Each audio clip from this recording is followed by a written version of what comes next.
Tweak IS. Compose your dream. Hello दोस्तों, कोई कैसा आपका स्वागत है। हमारे चैनल द्वारा पेड क्लास शुरू कर दी गई है। कंबाइंड क्लास है ये। इसमें बीपीएससी 70 बीपीएससी का, यूपीपीसीएस, आरओ, यूपीपीसीएस अपर और अदर सभी एग्जामों के लिए कंबाइंड बैच शुरू किया गया है, क्योंकि सबका जीएस बिल्कुल सेम है। ठीक है, आज की जो ये क्लास है ये हम शुरू कर रहे हैं इंडियन ज्योग्राफी से, और इंडियन ज्योग्राफी में ये फर्स्ट क्लास है। भारत की भूगर्भिक संरचना, मतलब कहने का मतलब यह है भारत का जो भूगर्भ है, भारत की जो चट्टानें हैं वो किन किन क्रम की चट्टानें बनी हैं, उनका नामकरण कैसे रखा गया है और उनका निर्माण कैसे हुआ है, इसी के बारे में हम जानेंगे बिल्कुल मैप के थ्रू। तो हमारा भारत अलग अलग चट्टानों के क्रम से बना हुआ है, जिनकी संख्या कितनी है, तो टोटल संख्या 7 है। भारत की भूगर्भिक संरचना से जुड़े हुए क्वेश्चन हमेशा एग्जाम में पूछे जाते हैं, और ये क्वेश्चन हमसे गलत हो जाते हैं। क्यों? क्योंकि हम बहुत विशेष ध्यान नहीं देते हैं, हम केवल एक कोरम पूरा करने के लिए पढ़ लेते हैं। लेकिन हम इसको मैप के थ्रू पढ़ेंगे, इसकी विशेषताओं को समझेंगे, तो ये चैप्टर में कभी हमसे गलती नहीं होगी। तो भारत की भूगर्भिक संरचना कितने प्रकार की है, पहले इसको हम यहाँ देख लेते हैं, और फिर सबके बारे में हम अलग अलग आपको समझाएंगे। पहले बात करेंगे तो पहला है आर्कियन क्रम की चट्टानें। हमारी पृथ्वी पर सबसे पहले जब हमारी पृथ्वी गर्म थी, और गर्म होने के बाद जब ठंडी होने की प्रक्रिया शुरू होती है, तो सबसे पहले आर्कियन क्रम की चट्टानों का निर्माण होता है। तो सबसे पहले आर्कियन क्रम चट्टानों के टूटने से अपक्षय, अपरदन, निक्षेपण, ये क्या होता है आगे बताऊंगा मैं। तो अपक्षय जो है, अपरदन और निक्षेपण की क्रिया के द्वारा आर्कियन क्रम की चट्टानों के बाद जो चट्टान बनती है वो है धारवाड़ क्रम की चट्टानें। तो धारवाड़ क्रम की चट्टानें क्या होती हैं, इनकी क्या विशेषताएं हैं, और इनका निर्माण कैसे हुआ है, और कहां कहां भारत में पाई जाती हैं, इसके बारे में हमें देखना है, और इसका आर्थिक महत्व क्या है। फिर इसके बाद है कुडप्पा क्रम की चट्टानें। कुडप्पा क्रम चट्टानें धारवाड़ क्रम की चट्टानों के बाद बनी है। इसके बाद जो है, इसके हम वही देखेंगे, इसकी विशेषता, इसका निर्माण कैसे हुआ।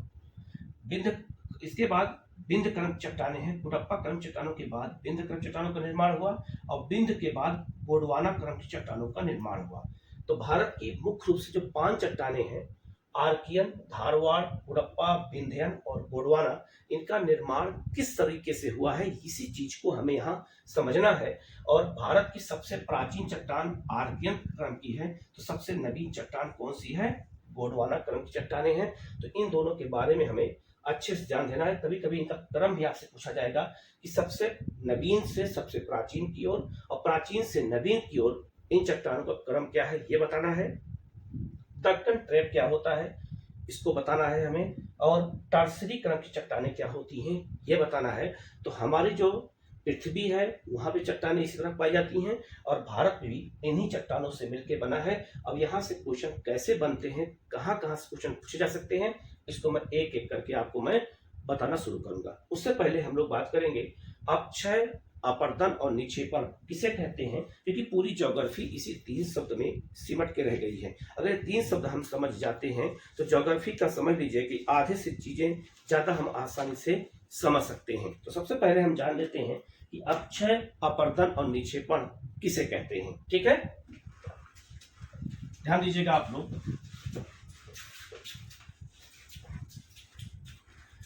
3 शब्द है, तीनों शब्द को पहले आप लोग अच्छे से समझ लीजिएगा। एक शब्द है अपक्षय, एक शब्द है अपरदन, और एक शब्द है निक्षेपण। ठीक है, ये 3 शब्द क्या होते हैं। जो आपका अपक्षय होता है इसको कहते हैं बेदरिंग, इसको इंग्लिश में क्या कहते हैं, बेदरिंग कहते हैं। और जो अपरदन होता है इसको इरोजन कहते हैं, और जो निक्षेपण होता है इसको डिपॉजिट कहते हैं। और पूरी ज्योग्राफी का 20% जो है आपका इन्हीं शब्दों से, आपको अगर ये सब समझ जाएंगे तो आपको 20% ज्योग्राफी अपने आप समझ में आ जाएगी। ये है क्या, पहले हम इसको जान लेते हैं।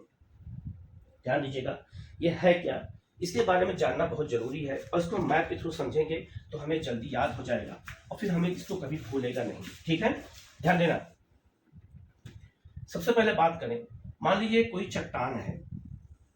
ठीक है, कोई चट्टान है, ये चट्टान जब अपने स्थान पे टूट जाती है, जब कोई भी चट्टान अपने स्थान पे टूट जाती है, तो इस प्रक्रिया को बोलते हैं अपक्षय बोलते हैं, बेदरिंग बोलते हैं, अपक्षय कहते हैं। ठीक है, तो अपक्षय की क्रिया 3 कारणों से होती है।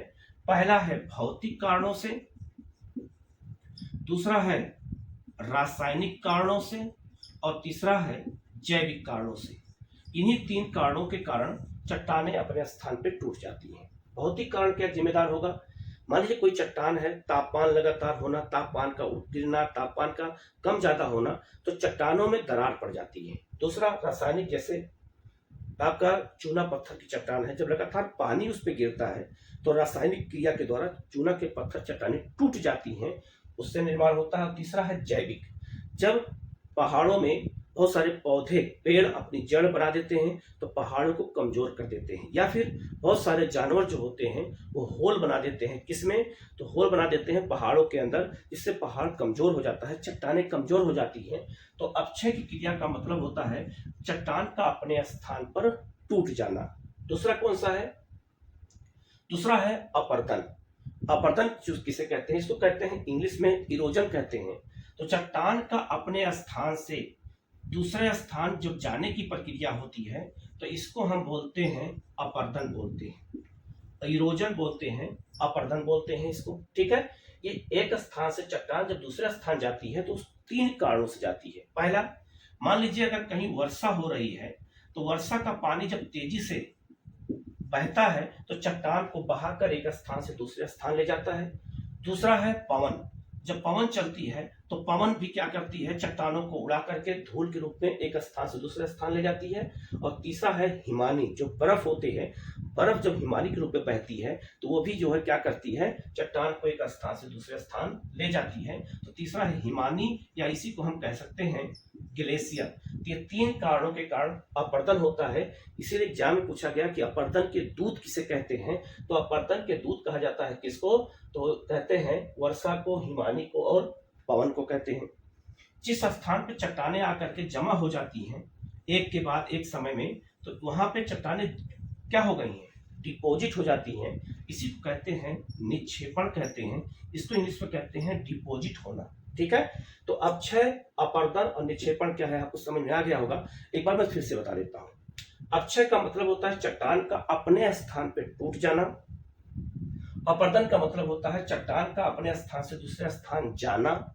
और तीसरा अपरदन होता है, निक्षेपण होता है जहां पर जमा हो जाना, उसे हम निक्षेपण कहते हैं। तो इसी प्रक्रिया के द्वारा सारी चट्टानों का निर्माण हुआ है और इसी प्रक्रिया के द्वारा चट्टानें बनी हैं हमारी जो है पृथ्वी पर, हमारे भारत में। तो इसको हमें समझना होगा। तो आपको पूरा विश्वास है कि आप अब समझ गए होंगे कि अपक्षय, अपरदन और निक्षेपण किसे कहते हैं। जब आप एनसीईआरटी पढ़ते हैं तो एनसीईआरटी में शब्द बार बार आते हैं, तो जगह इस शब्दों के अगर हम अर्थ को समझ जाएं तो हमारे लिए ज्योग्राफी क्या हो जाता है? आसान हो जाता है। ठीक है, अब हम लोग आगे बढ़ते हैं। तो ये चट्टानों का क्रम कैसे बना, कौन कौन चट्टान कैसे बनी, ये जान लेते हैं। तो सबसे पहले जो चट्टान बनी है वो चट्टान बनी है आर्कियन क्रम की चट्टान। हमारे यहाँ जो है भारत में सबसे पहली चट्टान कौन सी है? तो पहली चट्टान है आर्कियन क्रम की चट्टानें। ठीक है, आर्कियन क्रम चट्टानों का अपक्षय, अपरदन, निक्षेपण हुआ तो इसके टूटने से जो चट्टान बनी है उस चट्टान को कहते हैं हम क्या? उस चट्टान को कहते हैं धारवाड़ क्रम की चट्टानें। उसे क्या कहते हैं हम? धारवाड़ क्रम चट्टानें। समय के साथ और आगे बढ़े तो धारवाड़ क्रम चट्टानें जब टूट गई तो उससे जो चट्टान बनी उसको कहते हैं कुडप्पा क्रम की चट्टानें। ठीक है, इनका नामकरण कैसे हुआ सब भी मैं डिटेल में बताऊंगा। तो आर्कियन के बाद धारवाड़ बना, धारवाड़ के बाद कुडप्पा बना। कुडप्पा के अपक्षय, अपरदन, निक्षेपण की क्रिया के द्वारा जो चट्टान बनी उसे हम कहते हैं विंध्यन क्रम की चट्टानें। विंध्यन क्रम की चट्टानें बन गई। ठीक है, और विंध्यन क्रम चट्टानों के टूटने से अपक्षय, अपरदन और निक्षेपण की क्रिया द्वारा जो है गोंडवाना क्रम की चट्टानों का निर्माण हुआ है। ठीक है, तो टोटल जो है ये 5 चट्टानें जो मुख्य हैं। तो आपसे पूछा जाएगा कि सबसे प्राचीन चट्टान कौन सी है? तो आर्कियन, ये सबसे प्राचीन चट्टान हो गई। सबका नोट्स अच्छे से बनाते रहना। ठीक है, तो प्राचीन चट्टान सबसे कौन हो गई? आर्कियन। तो आपसे पूछा जाएगा कि भारत की सबसे प्राचीन चट्टान कौन सी है? तो आर्कियन चट्टान है। दूसरा, सबसे नवीन चट्टान कौन सी है? नई चट्टान कौन है? धारवाड़ है। ये गोंडवाना है, ये आपको याद रखना, सबसे नवीन चट्टान है। कौन सी?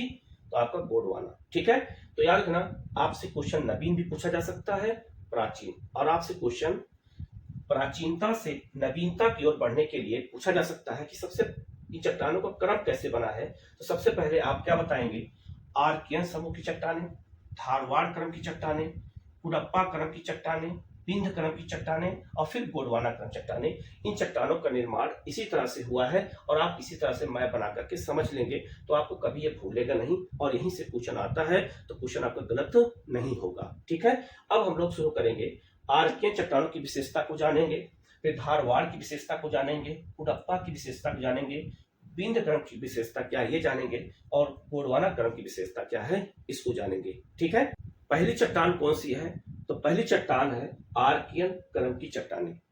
जब हमारी पृथ्वी ठंडी होने की प्रक्रिया शुरू हुई तब इस चट्टान का निर्माण हुआ, इसीलिए इस चट्टान को हम कहते हैं मूलभूत चट्टान। मूलभूत चट्टान इसको कहा जाता है, पहली बात याद रखना। दूसरा, इस चट्टान में प्राथमिक चट्टान है और ये सबसे प्राचीन चट्टान भी है, यही है। तो पूछा जाएगा भारत की सबसे प्राचीन चट्टान कौन सी है, तो आप क्या बताएंगे, आर्कियन क्रम की चट्टान सबसे प्राचीन चट्टानें मानी जाती हैं। दूसरा, जब ये हमारी पृथ्वी बिल्कुल लावा जैसी थी, लावा था, बिल्कुल गर्म था वो, तो ऐसी स्थिति में इसमें जीवाश्म नहीं पाए जाएंगे। और जीवाश्म किसे कहते हैं ये हम बता देते हैं। तो जीवाश्म उसे कहा जाता है जो पेड़ पौधे और जीव जंतुओं के अवशेष चट्टानों में दब गए और उसी से कोयले का, पेट्रोलियम और प्राकृतिक गैस का विकास हुआ, तो उसी को हम जीवाश्म ईंधन कहते हैं। और जीवाश्म अगर नहीं पाया गया इसमें, क्यों, क्योंकि बिल्कुल गर्म लावा था और जब गर्म लावा रहेगा तो उस सारे जीवाश्म को जला देगा। इसलिए अगर आपसे पूछा जाए कि क्या आर्कियन क्रम की चट्टानों में जीवाश्म पाया जाता है, तो इस क्रम चट्टानों में जीवाश्म नहीं पाया जाता है, इस बात को याद रखिएगा। ठीक है, इसके अलावा ये चट्टानें कहाँ कहाँ पाई जाती हैं, तो याद रखना, इसमें जीवाश्म नहीं पाया जाता है, सबसे प्राचीन है। और ये चट्टानें भारत में कहाँ कहाँ पाई जाती हैं, तो ये चट्टानें भारत में अगर हम एक मैप के माध्यम से समझें तो ये भारत में कहाँ कहाँ पाई जाएंगी, तो इसमें पहला है जो आपका है, ये आपका राजस्थान के क्षेत्र में, दूसरा छोटा नागपुर के पठार के क्षेत्र में, और तीसरा कर्नाटक के क्षेत्र में और तमिलनाडु के क्षेत्र में चट्टानें आज भी पाई जाती हैं। इसमें ये चट्टानें ग्रेनाइट की बनी होती हैं, ग्रेनाइट की, तो बिल्कुल कठोर चट्टानें हैं, ग्रेनाइट चट्टानें बनी हुई हैं। तो आपको इन विशेषताओं को याद रखना, ये चट्टानें कहाँ पाई जाती हैं ये मैंने बता दिया है। ये मूलभूत चट्टानें हैं, प्राचीन चट्टानें हैं, इसमें जीवाश्म नहीं पाया जाता है, अर्थात जीवाश्म जल जाता है। ठीक है, और ये आर्कियन क्रम की चट्टानें ग्रेनाइट की बनी हुई हैं, याद रखना। ग्रेनाइट क्या होता है अभी मैं आगे आपको बताऊंगा। ठीक है, अब हम लोग आगे बढ़ते हैं। अब हम बात करेंगे धारवाड़ क्रम की चट्टानों का। तो आर्कियन क्रम के बाद चट्टानें कौन सी बनी, धारवाड़ क्रम की चट्टानों का निर्माण हुआ है। ये बहुत महत्वपूर्ण है, ये बात याद रखना। तो याद रखना, जैसे ये आर्कियन क्रम की चट्टानें हैं, तो आर्कियन क्रम चट्टानों के टूटने से अक्षय अपवर्तन निक्षेपण की क्रिया द्वारा जो चट्टान बनी है उसे हम धारवाड़ क्रम की चट्टान कहते हैं। धारवाड़ क्रम की चट्टानों की विशेषता क्या है ये जानेंगे पहले।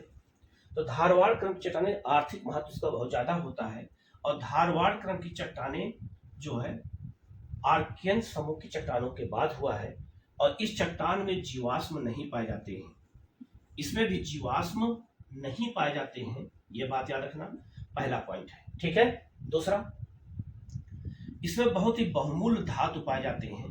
बहुमूल्य धातु कौन कौन से पाए जाते हैं, तो आपसे अगर एग्जाम में पूछा जाए कि बहुमूल्य धातु किस चट्टान में पाए जाते हैं, तो धारवाड़ क्रम की चट्टानों में पाए जाते हैं, ये याद रखना है आपको। धारवाड़ क्रम चट्टानों में क्या क्या पाया जाता है, तो सोना पाया जाता है।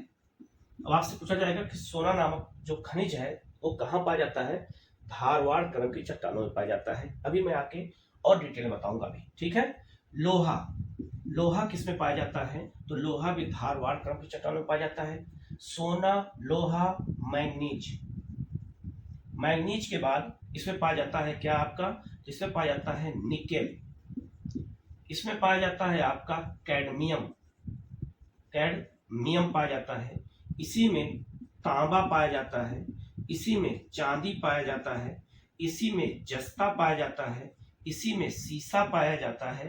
ठीक है, ये सब धातु किसमें पाए जाते हैं, तो धारवाड़ क्रम की चट्टानों पाए जाते हैं। अब आपसे एग्जाम पूछा जाएगा कि सोना, लोहा, मैग्नीज, निकेल, कैडमियम, चांदी, तांबा, जस्ता, सीसा, ये सब टीन, और टीन भी ये सब किस क्रम की चट्टानों में पाए जाते हैं? तो धारवाड़ क्रम की चट्टानों में ये पाए जाते हैं। दूसरा, इस चट्टान का आर्थिक महत्व सबसे ज्यादा है, ये भी याद रखना, आर्थिक महत्व इसका सबसे ज्यादा है, ठीक है। और धारवाड़ क्रम की चट्टानें भारत में कहां कहां पाई जाती हैं, अब ये देख लेते हैं। तो विशेषताओं को इनको लिख लेना, ये आपसे एग्जाम में पूछा जाएगा कि क्रम चट्टानें कहां पाई जाती हैं, ठीक है। तो याद रखना, अगर आपसे क्वेश्चन पूछा जाए कि ये चट्टानें कहां कहां पाई जाती हैं, तो एक मैप के माध्यम से समझ लीजिएगा।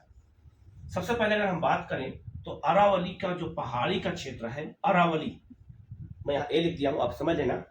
अरावली पहाड़ी का क्षेत्र, आप जो अपने क्लास का नोट्स बनाना देख करके, तो ऐसे ही मैप बना के वहां पूरा लिखना, अरावली की पहाड़ी, ठीक है। तो अरावली की पहाड़ी में पूछा जाएगा कि कौन सी चट्टानें पाई जाती हैं, तो अब आप लोग क्या बताओगे? धारवाड़ क्रम की। दूसरा, दक्षिणी बिहार में और झारखंड में चट्टानें पाई जाती हैं, कौन सी? धारवाड़। बीपीएससी में क्वेश्चन भी आया हुआ है, पूछा जाएगा धारवाड़ क्रम चट्टानें बिहार में कहां पाई जाती हैं? बिहार के दक्षिणी क्षेत्र में। आपको पता होगा जमुई जिले में सोना पाया जाता है। जमुई कहाँ है? पठारी क्षेत्र में है। तो सोना किस चट्टान में पाया जाता है? धारवाड़ क्रम चट्टान में पाया जाता है। तो आपको याद रहेगा कि धारवाड़ क्रम अगर क्या पाया जा रहा है, तो सोना पाया जा रहा है, जिसका मतलब है कि दक्षिणी बिहार में धारवाड़ क्रम चट्टानें पाई जाती हैं। छोटानागपुर के पठार में चट्टानें पाई जाती हैं। इसके अलावा ये धारवाड़ क्रम चट्टानें पाई जाती हैं कर्नाटक में, ठीक है। इसका नामकरण कैसे पड़ गया? तो कर्नाटक में एक जिला है धारवाड़, धारवाड़ एक जिला है, और धारवाड़ जिले में पहली बार जो है इस क्रम की चट्टानें पाई गई, इसीलिए इसका नाम पड़ गया धारवाड़ क्रम की चट्टानें। तो पूछा जाएगा धारवाड़ कहाँ है? तो धारवाड़ कर्नाटक का एक जिला है, और यहीं पर जो है ये चट्टान पहली बार पाई गई, इसीलिए इसको जो है धारवाड़ क्रम की चट्टानें कहते हैं। तो ये छोटानागपुर के पठार में, यहाँ पर अरावली में, और कहाँ पर ये पाई जाती हैं? कर्नाटक में। गोवा में पाई जाती हैं, यहाँ गोवा भी लिख देना। इसके अलावा ये चट्टानें जो है उड़ीसा के क्षेत्र में भी पाई जाती हैं, उड़ीसा में, ठीक है। तो उड़ीसा में भी ये चट्टानें पाई जाती हैं, और धारवाड़ क्रम चट्टानों में सबसे ज्यादा खनिज पाए जाते हैं, बहुमूल्य खनिज पाए जाते हैं। इस बात को अच्छे से याद रखना, ठीक है। आगे बढ़ते हैं हम लोग। धारवाड़ क्रम की चट्टानों के बाद कुडप्पा क्रम की चट्टानों का निर्माण। कुडप्पा क्रम की चट्टानों का निर्माण हुआ, ठीक है, चट्टानों का निर्माण हुआ। तो सबसे पहले आर्कियन, आर्कियन के बाद धारवाड़, धारवाड़ के बाद कुडप्पा। ये कुडप्पा नामकरण कैसे पड़ा, पहले ये जान लेते हैं। तो आंध्र प्रदेश, आंध्र प्रदेश का एक जिला है कुडप्पा, ठीक है, और आंध्र प्रदेश के कुडप्पा में पहली बार ये चट्टान पाई गई, इसीलिए इसका नाम पड़ गया कुडप्पा क्रम की चट्टानें, ठीक है। इस चट्टान में अगर हम बात करें तो इसमें जीवाश्म पाए जाते हैं। इस चट्टान में जीवाश्म पाए जाने लगे, देखिए कम मात्रा में, ज्यादा नहीं, कम मात्रा में पाया जाने लगा। दूसरा, इस चट्टान में जो है क्या क्या चीजें पाई गई? तो इस चट्टान में लोहा पाया गया, लोहा, लेकिन लोहा निम्न क्वालिटी का होगा, अच्छी क्वालिटी का लोहा धारवाड़ पाया जाता है, ठीक है। लोहा के बाद निकेल, चूना पत्थर, इसमें चूना पत्थर पाया गया। इसमें संगमरमर पाया गया, संगमरमर इसमें पाया गया। इसके बाद इसमें बलुआ पत्थर पाया गया, और बलुआ पत्थर का यूज कहाँ हुआ है? तो बलुआ पत्थर का यूज हुआ है अशोक के पिलर में। अशोक का जो पिलर बने हैं वो सब बलुआ पत्थर के ही बने हैं, ठीक है। इसमें पाया गया लाल बलुआ पत्थर, और लाल बलुआ पत्थर से क्या बना हुआ है? तो लाल बलुआ पत्थर से आपका लाल किला बना हुआ है, और क्या बना है? आपका जो है ये राष्ट्रपति भवन बना है, नया पार्लियामेंट, पुराना पार्लियामेंट भी इसी का बना हुआ है। इसके अलावा इसमें पाया गया जो है क्या? तो इसमें संगमरमर पाया गया, ये आपको याद रखना है। संगमरमर पूछा जाएगा कहाँ पाया गया है? तो कुडप्पा क्रम की चट्टानों में ये पाया गया है, ठीक है। ये चट्टानें कहाँ पाई गई हैं ये भी देख लेते हैं। तो ये चट्टानें कहाँ कहाँ पाई गई हैं, यही सब एग्जाम में आपसे पूछा जाता है। तो ये चट्टानें जो मिली हैं, ऐसे मैं बना के आप तुरंत लिख देना आंध्र प्रदेश में, क्योंकि आंध्र प्रदेश में कुडप्पा के नाम पे रखा गया। तो यहाँ पर एक पहाड़ी है नल्लामाला, नल्लामाला की जो पहाड़ी है वो किस चट्टान की बनी हुई है? कुडप्पा क्रम की चट्टानों की बनी हुई है। इसके अलावा छोटानागपुर के पठार और उड़ीसा क्षेत्र में ये चट्टानें पाई जाती हैं। छोटा इसके अलावा अरावली पहाड़ी के कुछ क्षेत्रों में पाई जाती हैं, कर्नाटक के कुछ क्षेत्रों में पाई जाती हैं और तमिलनाडु के कुछ क्षेत्रों में पाई जाती हैं। कौन चट्टाने? तो कुडप्पा करम की चट्टाने। तो ये अरावली हो गया, ये छोटा नागपुर का पठार उड़ीसा का क्षेत्र हो गया, ये आपका जो है कर्नाटक का हो गया, ये तमिलनाडु का, और ये आंध्र प्रदेश का क्षेत्र हो गया। इन्हीं क्षेत्रों में ये चट्टाने पाई जाती हैं और चट्टान का नाम क्या है? तो कुडप्पा करम की चट्टाने हैं। ठीक है। कुडप्पा करम चट्टानों के बाद कौन चट्टाने बनी? तो कुडप्पा करम के बाद विंध्यन करम की चट्टाने बनी। ठीक है। विंध्यन करम की चट्टान का निर्माण हो गया। ठीक है। कैसे हुआ? तो अपक्षय, अपरदन और निक्षेपण की क्रिया के द्वारा। विंध्यन करम की चट्टानों की अगर हम बात करें तो ये परतदार चट्टाने हैं। परतदार चट्टाने होती हैं विंध्यन करम चट्टाने, अर्थात ये कई परतों में बनी हैं। ऐसे कई परतों में इनका निर्माण हुआ है और इनके बीच में जीवाश्म भी पाए जाते हैं। ठीक है। तो विंध्यन करम चट्टान कैसी बनी है? तो ये परतदार चट्टाने हैं। दूसरा, इन चट्टानों में जीवाश्म पाया जाता है, क्योंकि अगर परतदार चट्टाने हैं तो जीवाश्म पाया जाएगा, तो इसका मतलब इसमें खनिज भी बहुत अच्छे अच्छे पाए जाएंगे। ठीक है। इसके अलावा विंध्य करम चट्टानों की अगर हम बात करें तो इसमें हीरा पाया जाता है, जो सबसे महत्वपूर्ण है हीरा। आपसे क्वेश्चन पूछा जाएगा कि हीरा किस करम की चट्टान में पाया जाता है?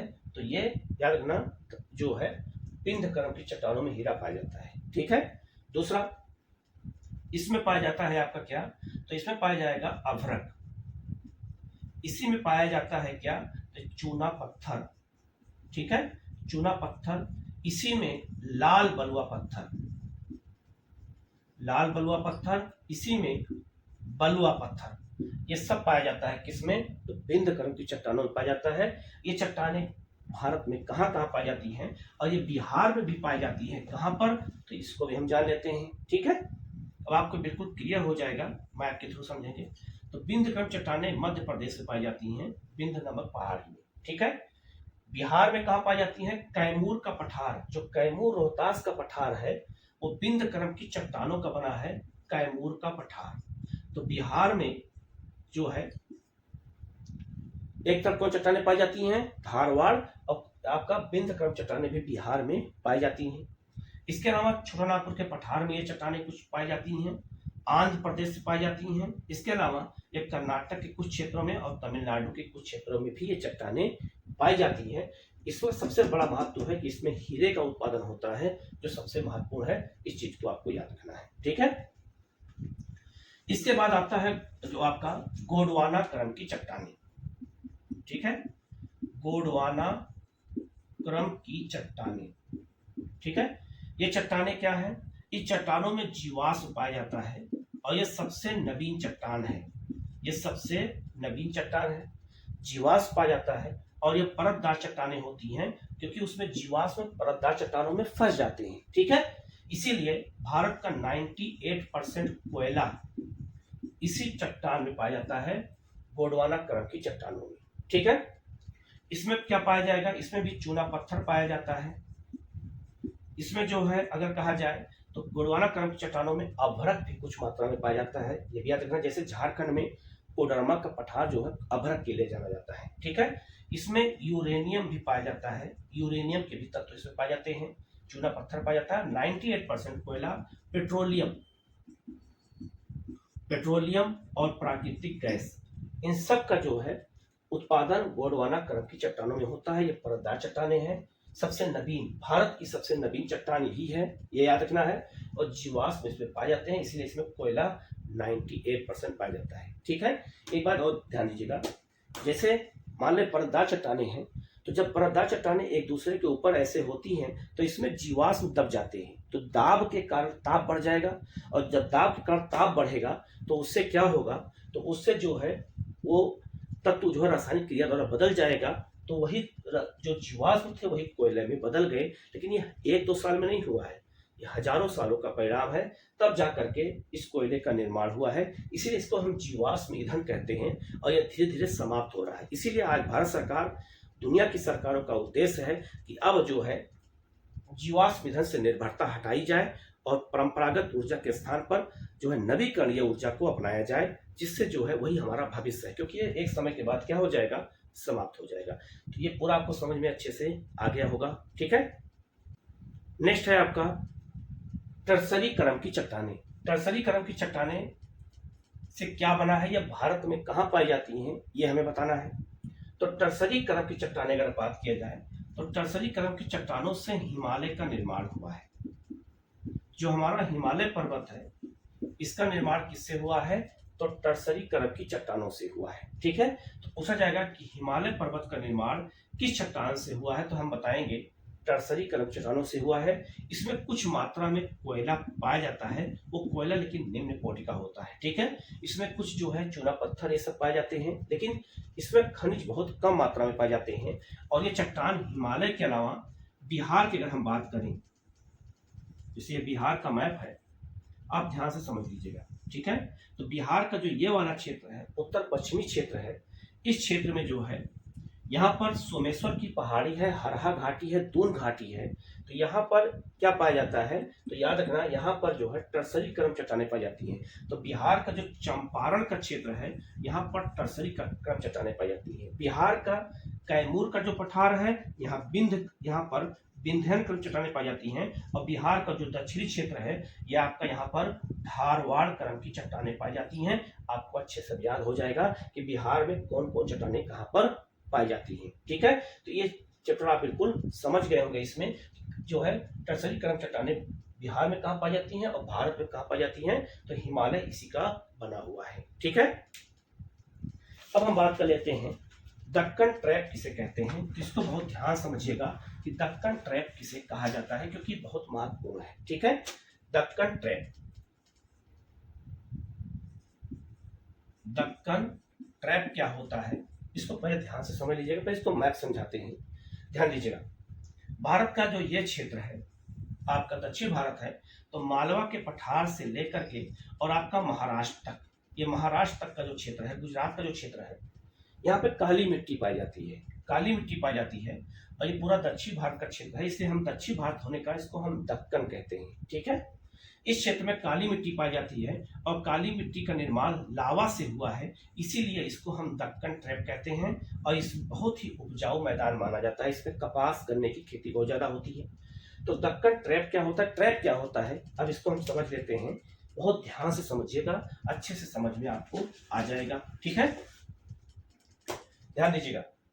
ये मान लीजिए कोई चट्टान है, प्लेटें हैं, तो हमारी पृथ्वी पर प्लेटें पाई जाती हैं।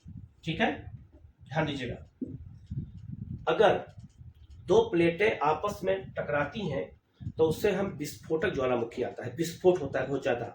ठीक है, तो ज्वालामुखी में विस्फोट कब होता है, जब दो प्लेटें आपस में टकराती हैं। ठीक है, लेकिन अगर दो प्लेटें दूर भागती हैं तो दरारी ज्वालामुखी क्रिया होती है। और पृथ्वी के अंदर जो मैग्मा होता है, मैग्मा, जितना भी मैग्मा नीचे होता है, ये सारा मैग्मा ऊपर की ओर आ जाता है। तो जो नीचे द्रव अवस्था में होता है उसे हम क्या कहते हैं, मैग्मा कहते हैं। ठीक है, यही मैग्मा जब ऊपर आ जाता है तो आकर के ये फैल जाता है ऐसे। ठीक है, और जब ऊपर की ओर फैल जाएगा तो इसे कहा जाता है लावा।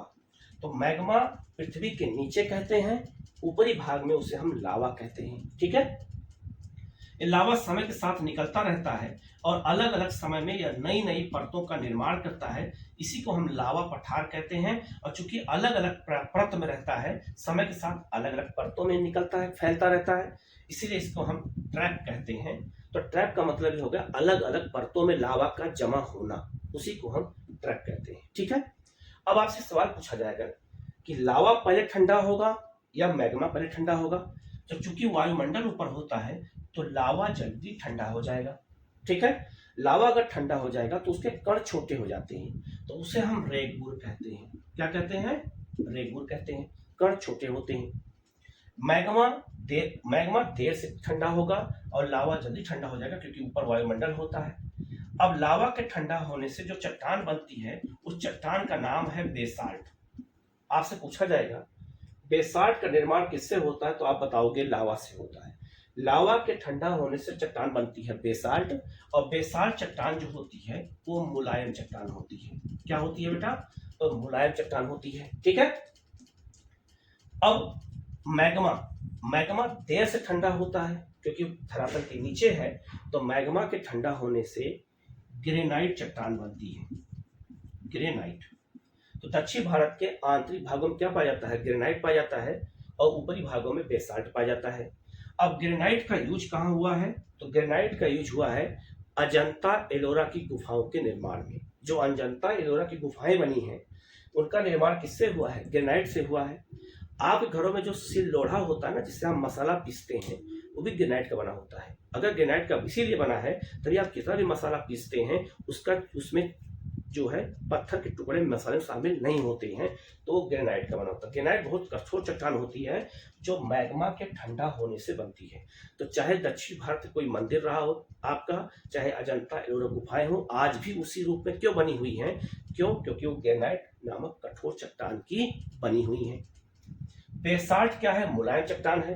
तो बेसाल्ट के टूटने से, जिसे हम अक्षय कहते हैं, टूटने से काली मिट्टी का निर्माण होता है। काली मिट्टी, मृदा का निर्माण होता है। काली मिट्टी पूछा जाएगा, काली मिट्टी किससे टूट से बनती है? तो आप बताओगे बेसाल्ट से। ठीक है। काली मिट्टी में कपास ज्यादा होता है, इसीलिए इसको हम कपासी मृदा भी कहते हैं। क्या कहते हैं? कपासी मृदा भी कहते हैं। तो काली मिट्टी के एक नहीं 5 नाम है। कौन कौन से? काली मिट्टी तो एक नाम हो ही गया, इसे बेसाल्ट मिट्टी भी कहते हैं, लावा मिट्टी भी कहते हैं। इसके कण छोटे होते हैं, इसलिए इसको रेगुर मिट्टी भी कहते हैं, और इसे कपास ज्यादा होता है तो हम कपासी मिट्टी भी कहते हैं। ठीक है। तो ग्रेनाइट का निर्माण कैसे हुआ मैंने बता दिया, बेसाल्ट का निर्माण कैसे हुआ बता दिया मैंने। लावा किसे कहते हैं? तो मैग्मा के ऊपर उठे भाग को, जो धरातल के ऊपर आ जाता है, उसी को हम क्या कहते हैं? लावा कहते हैं। बिल्कुल चिपचिपा होता है। ठीक है। इसी कारण काली मिट्टी भी जो है जब सूख जाती है तो बिल्कुल फट जाती है। ठीक है। लेकिन काली मिट्टी अगर गीली हो जाती है तो बिल्कुल चिपचिपी हो जाती है। तो याद रखना, ये पूरा फॉर्मेशन को इसी से दक्कन ट्रैप का निर्माण हुआ है। तो महाराष्ट्र मालवा के पठार में इस तरह की चट्टानें पाई जाती हैं। ठीक है। तो इस चैप्टर में मैंने जो है आपको चीजें बता दिया है कि आर्किन चट्टानें किसे कहते हैं, धारवाड़ क्या है, कुडप्पा क्या है, बिंद क्या है, गोंडवाना क्या है, दक्कन ट्रैप किसे कहते हैं, टर्सिक चट्टान किसे कहते हैं, बिहार में कौन चट्टानें पाई जाती हैं, भारत में चट्टानें कहाँ पे हैं, मैंने डिटेल में बता दिया है।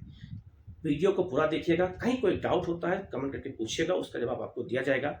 वीडियो कैसा लगा कमेंट करके जरूर बताइएगा। इसको शेयर कीजिएगा, चैनल को जरूर सब्सक्राइब कर लीजिएगा, जिससे इस तरह क्लास आपको लगातार मिलती रहे। अब आपको पूरे ज्योग्राफी, पूरा जितने भी इंडिया और वर्ल्ड के मैप हैं, सब मैं आपको इसी मैं वीडियो के माध्यम से आप लोगों को प्रोवाइड करता रहूंगा। वीडियो को अच्छे से देखिएगा, चैनल को जो सब्सक्राइब कीजिएगा, जिससे इस तरह क्लास आपको लगातार मिलती रहे। ठीक है। Okay, thank you.